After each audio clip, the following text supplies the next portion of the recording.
Jude Pettitt has extensive experience in human resources within Australia, and I thought it might be helpful for you to hear from her about making an impression within the first few seconds.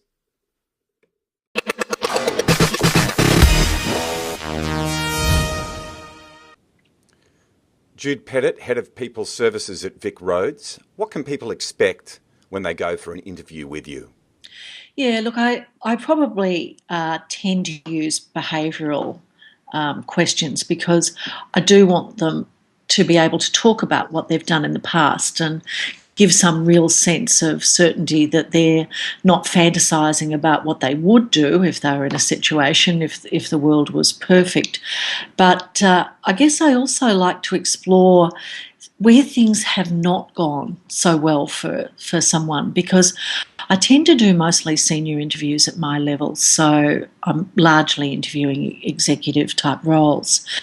And at that stage, you've not gone through your work life without something not having gone according to plan or not having been quite the way you wanted it. So I always like to, perhaps I'm exploring something around their negotiation experiences, and I'll often say something like, "Oh, can you tell me a time when the negotiation perhaps wasn't going the way you wanted it to? And if you were able to get it back on track, what were some of the things that you did?" And often you need to give people in that situation a bit of time to think about that, because if the conversation throws up some unexpected areas, you can't expect that they will have perhaps prepared an answer or thought about it.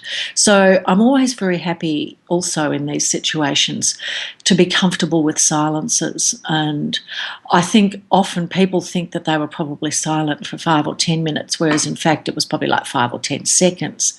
But they do need to actually sift through their experiences that they've had previously and really be able to draw out a good example, an appropriate example. I also like people who check with you when you're talking with them, and they'll sort of say, "Oh, is that what you were looking for?" And you can go, "Well, not quite. What about this?" Or you can say, "Yes, it was exactly what I was looking for." Because I think those people show quite a bit of emotional intelligence. They're very keen to go, "Well, I'm not actually getting the signals. I'm comfortable to check. I'm grown up. They can tell me if it's not what I wanted." So I think you get a level of experience and maturity if you in fact play it, not too much, dare I say it, not too much like an interview. I think you get a far better insight to the person. So Jude, as the interview progresses, candidates should be feeling increasingly relaxed.